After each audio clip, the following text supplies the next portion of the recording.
శ్రీవేంకటేశాయ నమః. హరే రామ రామ రామ హరే హరే, హరే కృష్ణ కృష్ణ కృష్ణ హరే హరే. శుక్లాంబరధరం విష్ణుం శశివర్ణం చతుర్భుజం ప్రసన్నవదనం ధ్యాయేత్ సర్వవిఘ్నోపశాంతయే. యస్య ద్విరదవక్త్రాద్యాః పారిషద్యాః పరస్యతం విఘ్నం నిఘ్నంతి సతతం విశ్వక్సేనం తమాశ్రయే. అఖిల భువన జన్మస్థేమ భంగాదిలీలే వినత వివిధ భూతవ్రాత రక్షయిక దీక్షే. శృతి శిరసి విదీప్తే బ్రహ్మణి శ్రీనివాసే భవతు మమ పరస్మిన్ సేముషీ భక్తిరూపా. శ్రీశేషశైల సునికేతన దివ్యమూర్తే నారాయణాచ్యుత హరే నళినాయతాక్ష లీలాకటాక్ష పరిరక్షిత సర్వలోక శ్రీవేంకటేశ మమ దేహి కరావలంబం. నారాయణం నమస్కృత్య నరం చైవ నరోత్తమం దేవీం సరస్వతీం వ్యాసం తతో జయముదీరయేత్. శ్రీలక్ష్మీవల్లభారంభాం విఖనో మునిమధ్యమాం అస్మదాచార్యపర్యంతాం వందే గురుపరంపరాం. నమస్తే సర్వరూపాయ సర్వసిద్ధిప్రదాయిని ఏవం ప్రణమ్య దేవేశం వాసుదేవయశం జనార్దనం వక్ష్యమాణేన మంత్రేణ ఉపవాసం సమర్పయేత్. పంచరాత్రం నిరాహారో యజ్ఞ ప్రభృతి కేశవ త్వదాజ్ఞయా జగత్స్వామిన్ మమాభీష్టప్రదో భవ. పరమానందమైనటువంటి మాఘమాసం వచ్చేసి చక్కగా మాఘమాసం ఎప్పుడు వస్తుందా అని కొంతమంది ఎదురు చూస్తూ ఉంటారు. వారి వారి కారణాలను బట్టి వివాహం కోసం ఎదురు చూసేవారు కొందరు, అయిన తర్వాత ఆయా వ్రతాలు చేయించేవారు పూర్వం పెద్దలు, దానికోసం కొందరు. ఇలాగ ఈ మాఘమాసం స్నానానికి, దానానికి, జప అనుష్ఠానాలకు, అర్చనలకు, యజ్ఞయాగాదులకు, అనేకమైనటువంటి సత్కార్య నిర్వహణకు ఇది చాలా అనువైనది అన్నారు. మా అఘం, మా అఘం అంటే పాపం, పాపం లేదు, ఈ కాలం అంతా కూడా ఒక పవిత్రమైనది అని చెప్పారు. కౌసల్యా సుప్రజా రామ పూర్వా సంధ్యా ప్రవర్తతే ఉత్తిష్ట నరశార్దూల కర్తవ్యం దైవమాన్హికం. విశ్వామిత్ర మహర్షి శ్రీరామచంద్రమూర్తిని ఒక అర్ధయోజనం నడిచేసరికి అయిపోయి చీకటబడింది. రామలక్ష్మణుని వెంట పెట్టుకొని వస్తూ ఉంటే శ్రీమద్ రామాయణంలో పాపం ఆ సరయూ తీరంలో ఆకుల మీద అంతఃపురంలో శయనించే ఒక 10-15 ఏళ్ల పిల్లవాడు పాపం ఆ గురువు గారి వెంట వచ్చి ఆకుల సజ్జ దాని మీద పడుకున్నాడు. ఒళ్ళు మరచి నిద్రపోయాడు. తెల్లవారింది బ్రహ్మముహూర్తం. ఋషులకు ఈ నీ నా ఇటువంటివి ఏమి ఉండదు, కర్తవ్య పాలన ఉంటుంది. కౌసల్యా సుప్రజా రామ. ఆ రాముని ముఖం చూసేసరికి తల్లి గుర్తుకొచ్చిందిట. ఎంత గొప్పగా సుప్రజ, ప్రజ అంటే సంతానం, ప్రజాయై గృహమీధినామన్నారు. కాబట్టి ఆ ఎంత చక్కగా కన్నదో అని ఆ కౌసల్య బాగా కన్నవో రామ అన్నాడు. మేల్కొల్పాడు. విన్నపాలు వినవలే వింత వింతలు పన్నగపు దోమతెర పైకెత్తవేమయ్య అని అన్నమయ్య అద్భుతంగా గానం చేశాడు ఈ ప్రభాత వేళలో. తొండరప్పొడి ఆళ్వార్ విప్రనారాయణ అంటే మనకు బాగా అర్థం అవుతుంది. ఆయన ఎంత అద్భుతంగా ఒక తల్లిగా భావించి రంగనాథుడిని మేల్కొల్పుతారు. అంటే వాళ్ళకేమిటి, మనమే మేల్కోవడం. ఈ మాఘమాసంలో ఈ బ్రహ్మముహూర్తంలో ఆ పరమాత్మ స్మరణ చేస్తే ఎంత ఆనందం కలుగుతోంది. దానికంటే ముందుగా పరమ భాగవతోత్తములైనటువంటి ప్రహ్లాద నారద పరాశర పుండరీక వ్యాసాంబరీష సుఖశౌనక భీష్మదాల్భ్యాన్ రుక్మాంగదార్జున వశిష్ఠ విభీషణాదీన్ పుణ్యాని మాన్ పరమ భాగవతాన్ స్మరామి అంటాం.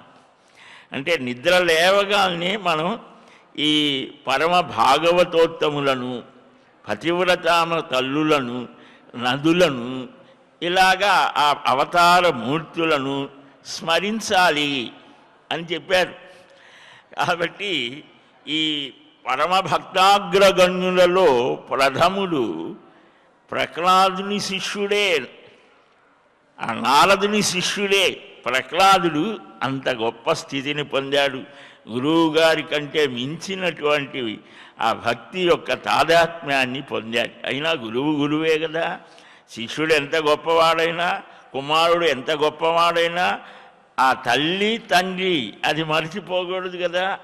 అలాగనే ఇక్కడ ఆ నారద మహర్షి ఒక చిన్న వృక్షాన్ని పెద్ద అందరూ సేదదీరేట్టుగా వచ్చే ఆ వటవృక్షంలాగా ఒక భక్తుడిని అలాగ తీర్చిదిద్దుతారు గురువులు, ఆచార్యులు.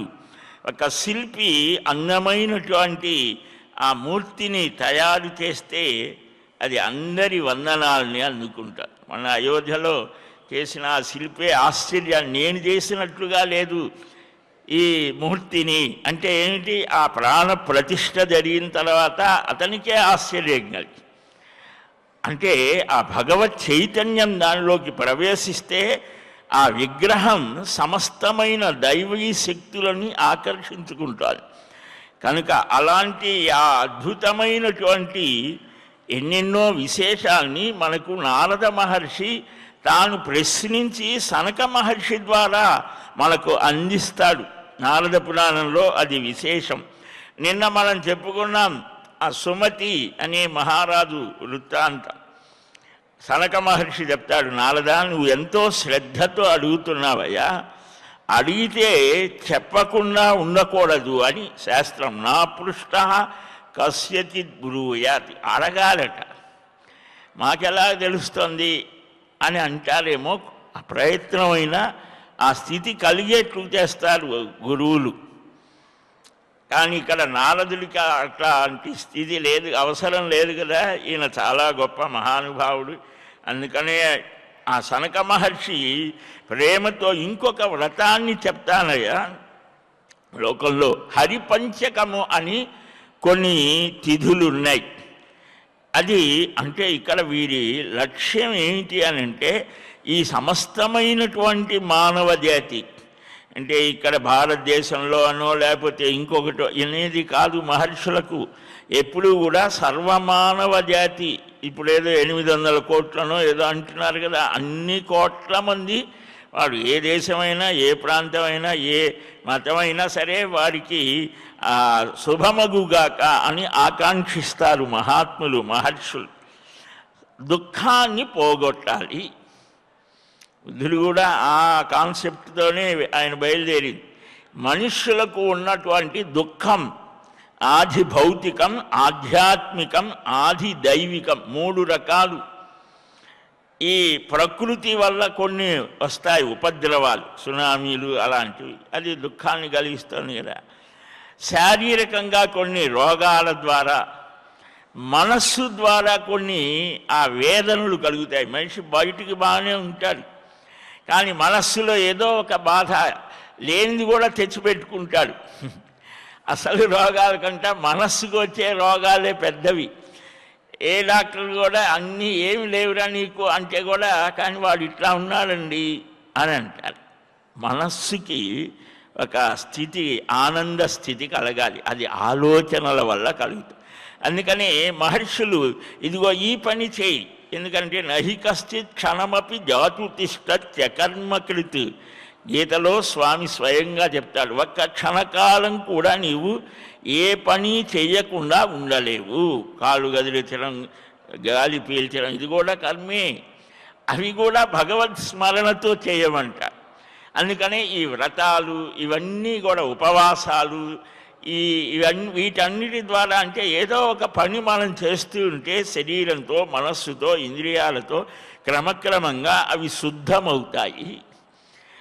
ఓ నారద, స్త్రీలు, పురుషులు, సర్వమానవులు అందరికీ కూడా ఈ హరిపంచక వ్రతం సర్వాభీష్ట ఫలప్రదం, సర్వవ్రత ఫలప్రదం. ఏమిటది? ఎప్పుడు చేయాలి అంటే మార్గశీర్షంలో దశమి రోజున చక్కగా స్నానాది కృత్యాలు చేసి దేవతార్చన చేసి పంచమహాయజ్ఞములు అన్నారు. గృహస్థు అయినటువంటి వాడు 5 చేయాలి. ప్రతివాడికి ఉన్నది అయితే శ్లోకపూర్వకం, మంత్రపూర్వకంగా కొందరికి ఉంటే శ్లోకపూర్వకంగా, ఇదేది లేకపోయినా ఆ భావమైనా ఉన్నది. మనకు తెలియనటువంటి, కంటికి కనిపించినటువంటి ఆ దేవతల యొక్క అనుగ్రహం కలగటం కోసం సకల దేవతా స్వరూపుడైన ఆ శ్రీమన్నారాయణుణ్ణి అర్చించాలి. అది దేవయజనం, దేవయజ్ఞం. ఇంకా యజ్ఞయాగాదులు జరుగుతుంటే మనవంతు సేవ చెయ్యాలి. అలాగనే బ్రహ్మయజ్ఞం, బ్రహ్మము అనంటే వేదము అని కూడా, బ్రహ్మము అంటే పరబ్రహ్మమని కూడా. ఒక్కొక్క పదానికి అనేక అర్థాలు ఉంటాయి, ఒక దాదాపు 10 దాకా ఉంటాయి సంస్కృత భాషలో. దాన్ని ప్రకరణం ఆయా స్థితిని బట్టి అర్థం చేసుకోవాలి అని. ఆత్మ, హరి, వీటన్ని బ్రహ్మము. ఇది ప్రతి మహర్షాదులు మనకు వారు సమాధి స్థితిలో ఉండి ఆ పరబ్రహ్మ పరమాత్మకు సంబంధించిన విషయాలను దర్శించారు.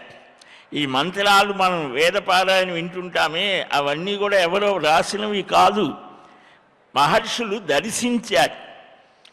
కాబట్టి ఆ దర్శనం వారికి ఎలా కలిగింది? ఇంద్రియ సంయమనం వల్ల, ఆ మనోనిగ్రహం వల్ల, ఆ భగవద్ అనుగ్రహం వల్ల. ఇన్ని కారణాలు అవే ఇప్పటిదాకా ఉన్నాయి. కొన్ని కోట్ల మంత్రాలు ఉన్నాయి, కొన్ని పారాయణ చేసేవాళ్ళు లేకపోయినాయి. ఎక్కడికి పోవవి? శబ్ద రూపంలో నిత్యము ఉంటాయి. కనుక ఈ మార్గశీర్ష దశమి రోజున పంచమహాయజ్ఞములు శ్లోకపూర్వకంగా అందరికీ చెప్పారు. ఈ బ్రహ్మయజ్ఞము, వేదం మనం చదవలేం, రామాయణ భారత భాగవతాలు, ఆ ఋషి పరంపరని అనుసరించి వచ్చిన స్తోత్రాలు, విష్ణు సహస్రం, ఇవి కూడా భారతంలోదే కదా. అది విష్ణు సహస్రనామం చదివినా మనం బ్రహ్మయజ్ఞం చేసినట్టే. అలాగనే ఈ పితృయజ్ఞం, తల్లిదండ్రులకు సేవ చేయడం, తల్లికి దాంట్లో సేవ చేయాలి, తండ్రి మాటను పాటించాలి. ప్రధానంగా వారు బ్రతికి ఉన్నంత వరకు వాటిని చక్కగా చూడాలి. వారి శరీరాన్ని వదిలితే ఆ వెళ్ళిన రోజున, శరీర త్యాగం చేసిన రోజున వారికి అబ్దము, ఆబ్దికమన్నారు. ఆ రోజున వారిని స్మరించాలి. నిన్న అమావాస్య, ఆ అమావాస్య రోజున వారికి 3 తలాలు చెప్పి ఆ తండ్రి, తాత, ముత్తాత తర్పణ ఇవ్వాలి ప్రతి అమావాస్య, సంక్రాంతి. ఇలాగా పితృయజ్ఞం, నృయజ్ఞము. మనం ఉత్తమ స్థితిని పొందటానికి మనకు తెలియకుండా అనేక మంది సహకరిస్తేనే మనం ఒక స్థాయికి వస్తాం, 10 మందిలో గుర్తింపు పొందుతాం. మనం ఏదో మళ్ళా వారికి తిరిగి ఏదైనా చేద్దామంటే వారు కనిపించకపోవచ్చు. పరమాత్మ ఈ మనుష్య రూపంలో సంచరిస్తాడు అని భావించి మనకు సంబంధం లేని వ్యక్తులకు ఏదో ఒక రూపంగా మనం ఆ సహాయం సేవ చేస్తే ఆహారమో వస్త్రమో ధనమో ఇలాగ ఆతిథ్యం ఇలాగ మనం చేస్తే పరమాత్మ సంతోషిస్తాడు.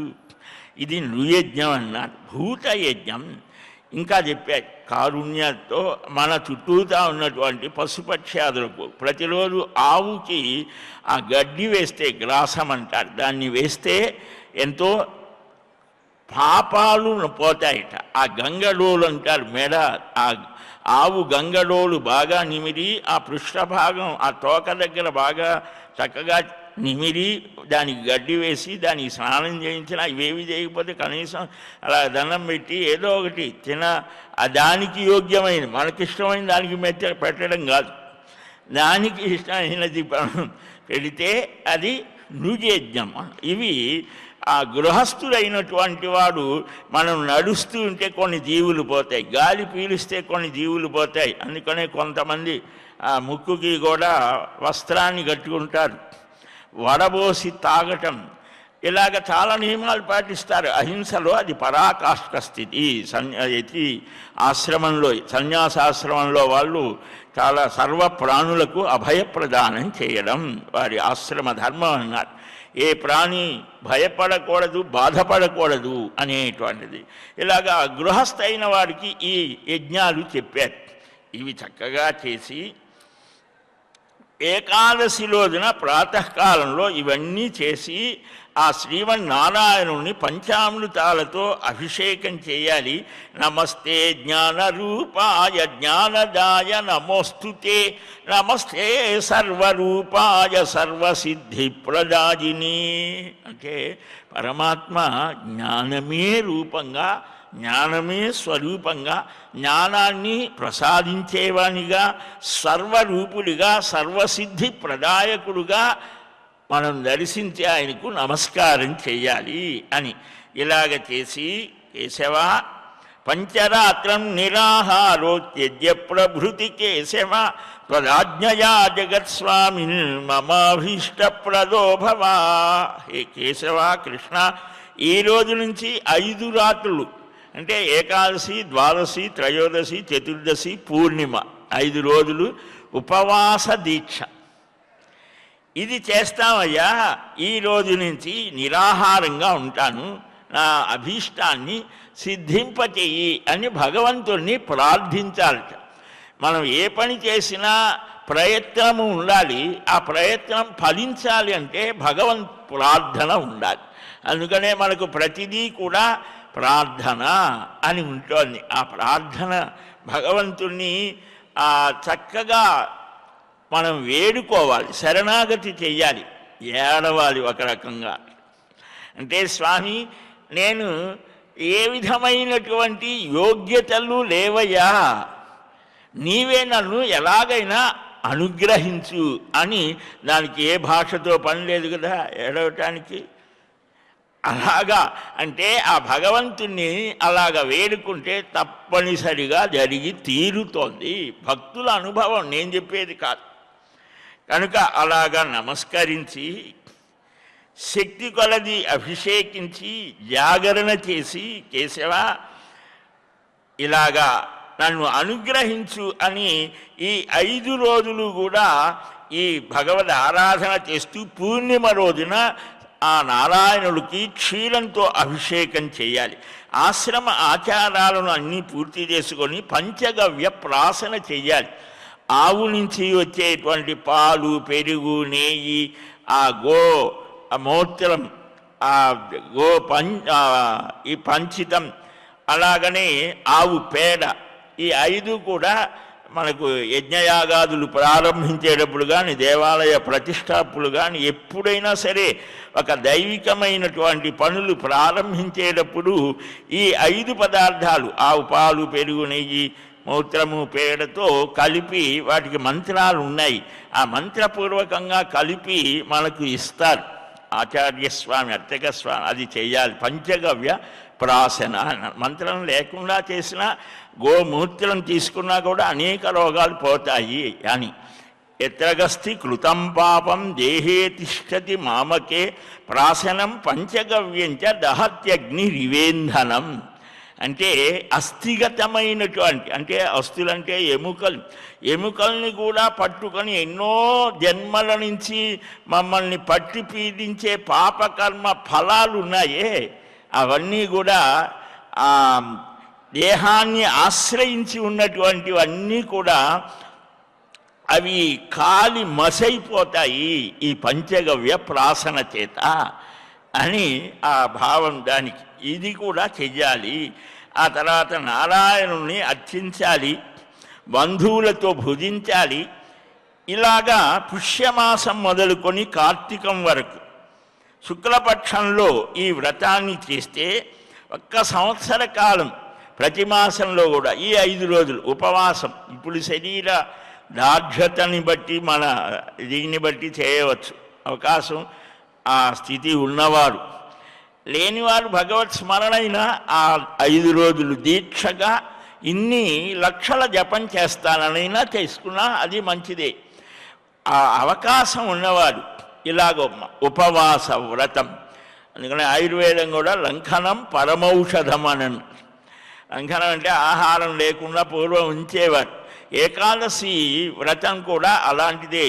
తర్వాత వస్తుంది మనకు ఆ శరీరం మీద సూర్యుడి యొక్క చంద్రుడి యొక్క ప్రభావం మనస్సు మీద కూడా బాగా ఉంటుంది.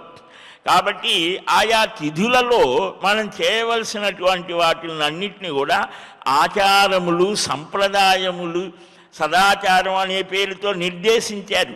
దానివల్ల మనకు శారీరక ఆరోగ్యము, మానసిక స్వాస్థ్యము, భగవంతుని యొక్క అనుభూతిని పొందేటువంటి ఆధ్యాత్మిక వికాసం ఇన్ని ఉన్నాయి అని అన్న. సరే, ఒక సంవత్సరం మళ్ళా మార్గశీర్షంలో దాన్ని ముగింపు చేయాలి. భగవంతుడైన ఆ జనార్దనుని జనాన్ అర్ధయతీతి జనార్దన ప్రళయకాలంలో సర్వజీవులను తనలో లీనం చేసుకునే ప్రక్రియ ద్వారా రక్షిస్తాడు. కాబట్టి జనార్దనుడు, ఆ జనార్దనుణ్ణి చక్కగా అర్చించి నెయ్యి, తేనె, పాయసం వీటితో సుగంధ జలాలతో దక్షిణతో కూడిన జలకుంభాన్ని, పంచరత్నాలతో కూడిన ఆ కుంభాన్ని వస్త్రంతో ఆచ్ఛాదన చేసి ఆధ్యాత్మిక జ్ఞానం కలిగిన బ్రహ్మవేత్తకు సమర్పించాలి.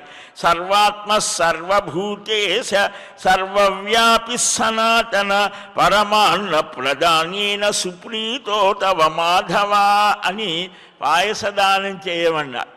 ఇలాగ తర్వాత మౌనంగా భుజించాలి. మౌనేన అంటే ఏంటి? మాట్లాడకుండా ఉన్నామని కాదు, భగవన్నామ స్మరణ చేస్తూ ఆహారాన్ని తీసుకుంటే అది ఆలోచనల మీద ప్రభావాన్ని చూపిస్తోంది. ఇలాగ చేస్తే నచ పునరావర్తతే, వారికి మరలా జన్మ లేదయ్యా, బ్రహ్మలోకం నుంచి తిరిగి రారు అని దీన్ని మోక్షం కోరేవారు ఆచరించాలి. పంచరాత్ర ఇది అని దీన్ని చెప్పడం వ్రతము చెప్పారు. ఇంకా సనక మహర్షి చెప్తాడు, ఇంకొక వ్రతం చెప్తాను. ఆషాఢ, శ్రావణ, భాద్రపద, ఆశ్వయుజ మాసాలలో ఏదో ఒక మాసంలో శుక్లపక్షంలో ఈ పంచగవ్య ప్రాసన చేసి మహావిష్ణువు మన దేవతా మందిరం ఇంట్లోనే ఉంటే అక్కడే శయనించాలి. బయట స్వామిని అర్చించి స్వస్తివాచన పూర్వకంగా, స్వామి ఇప్పటి నుంచి నేను నీ అనుగ్రహం చేత నిన్నే స్మరిస్తాము. తపోరూప నమస్తుభ్యం తపసాం ఫలదాయక మాసమేకం నిరాహారో అద్య ప్రభృతి కేశవ అని ఈ రోజు నుంచి ఒక మాసం. ఇవన్నీ ఎవరైనా చేసిన వారు ఉన్నారా అంటే ఒక 40 ఏళ్ల క్రితం వరకు ఉన్నారు, ఇప్పుడు కూడా ఉండవచ్చు. ఆహారం ఏమీ తీసుకోకుండా నిరాహారంగా ఒక నెల రోజులు ఉంటాను అని దీక్ష తీసుకొని ఆ నారాయణుడికి అభిషేకం చేస్తూ అఖండ దీపాన్ని వెలిగించి అజస్రము అని అంటారు. అంటే ఎప్పుడూ వెలుగుతుండేది పరమాత్మ స్వరూపానికి సంకేతం. అది ఏ కార్యక్రమాన్ని చేసినా ఆ దీపం వెలిగిస్తాం.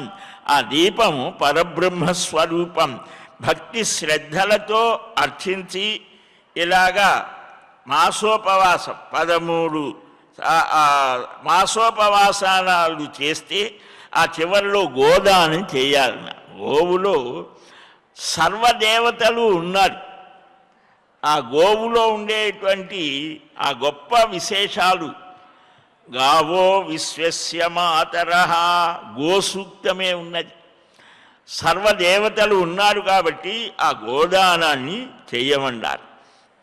ఇలాగా ఇంద్రియ నిగ్రహంతో 3 సార్లు మాసోపవాసం చేసిన వాడు ఆక్తోర్యామ యజ్ఞ ఫలాన్ని పొందుతారు. అంటే మనకి సహజంగా ఒక సందేహం రావచ్చు, ఆకలితో ఉన్నవాళ్ళు చాలామంది ఉన్నారు కదండి, వారికి కూడా ఇది వస్తుందా అంటే ఇక్కడ భావం ప్రధానం. ఈ సంకల్పపూర్వకంగా చెయ్యాలి. మనం చాలా క్షేత్రాల్లో నదీ తీరాలలో ఉన్నవారు ఉంటారు. రోజు నదీ స్నానం చేయడం ఉత్తమమని వారికి తెలుసు, కానీ వెళ్ళటానికి వారికి కూడా కుదరకపోవచ్చు.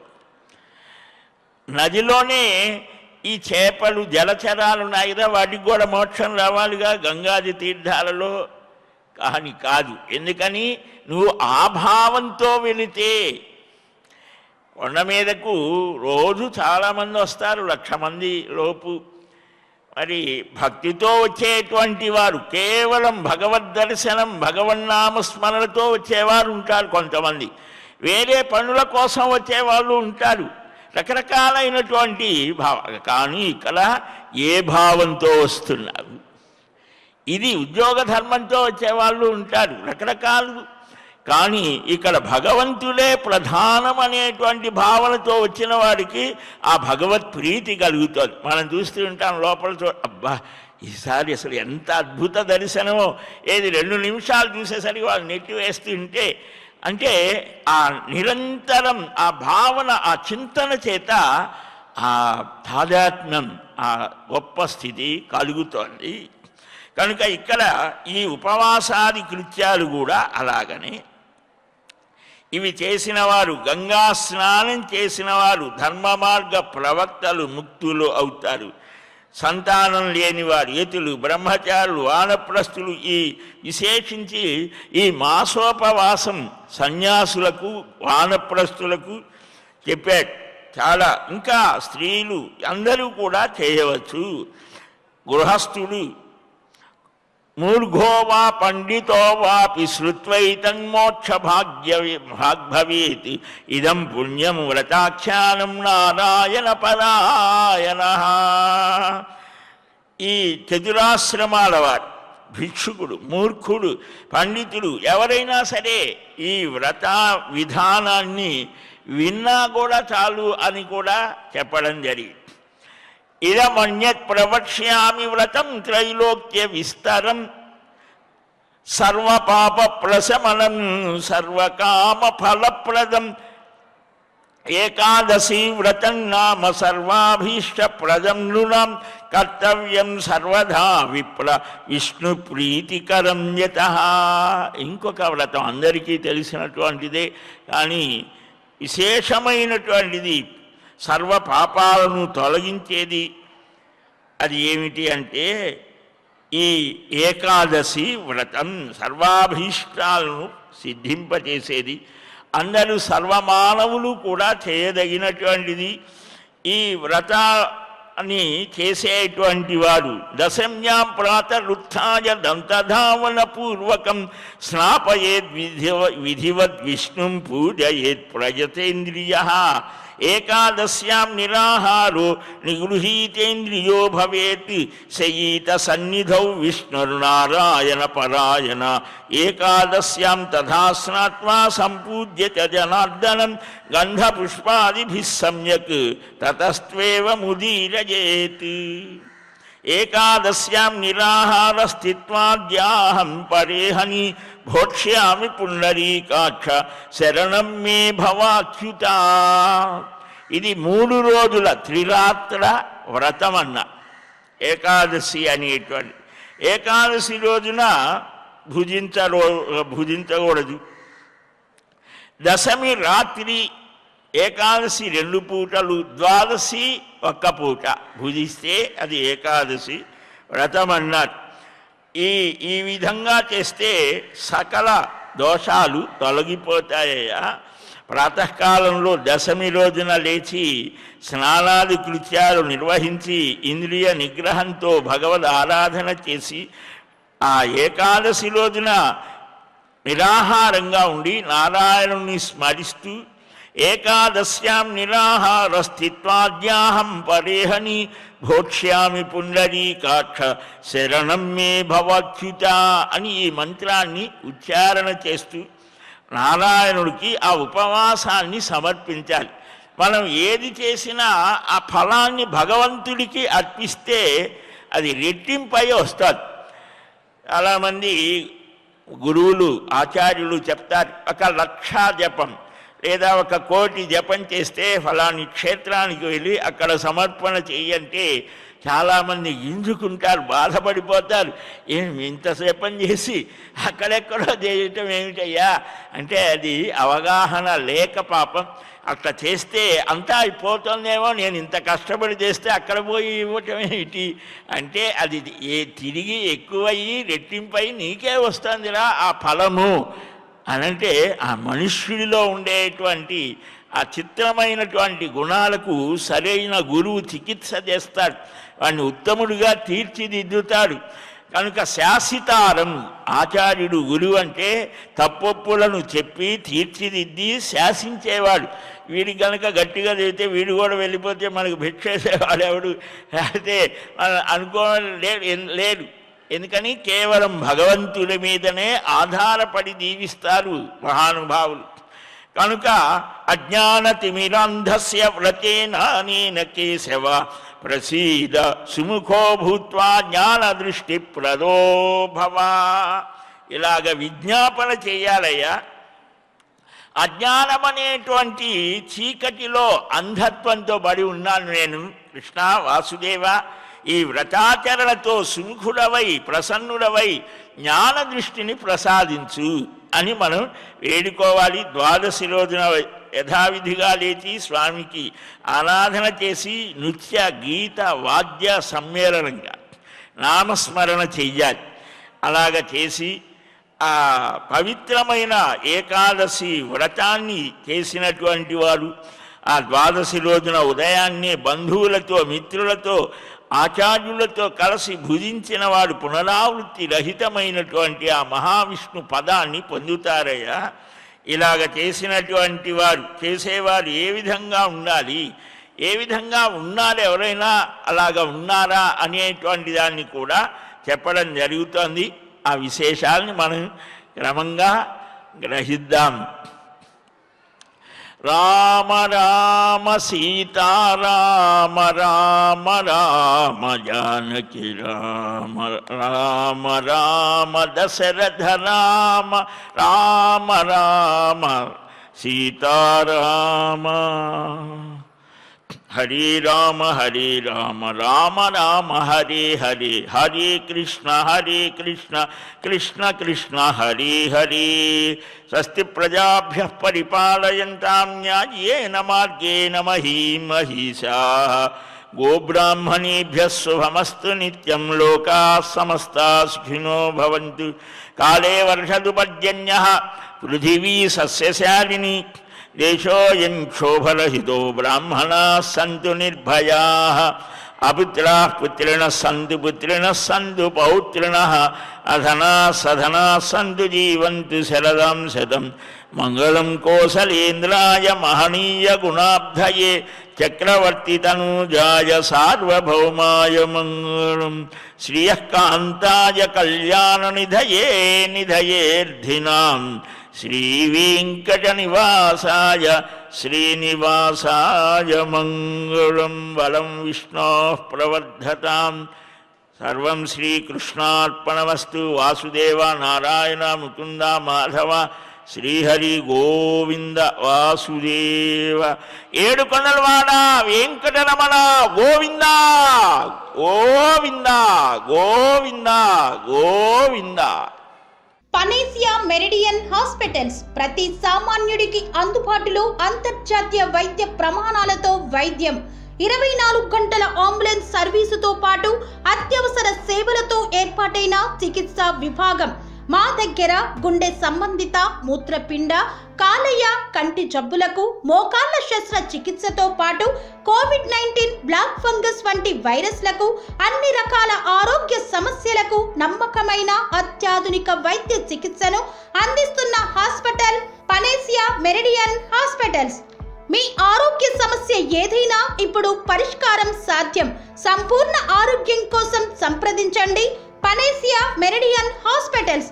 Opposite Beeramguda Kaman, RC Puram, Sangareddy district. Pin code 502032. సంప్రదించాల్సిన ఫోన్ నెంబర్ 0845524177 మరియు 7893757770.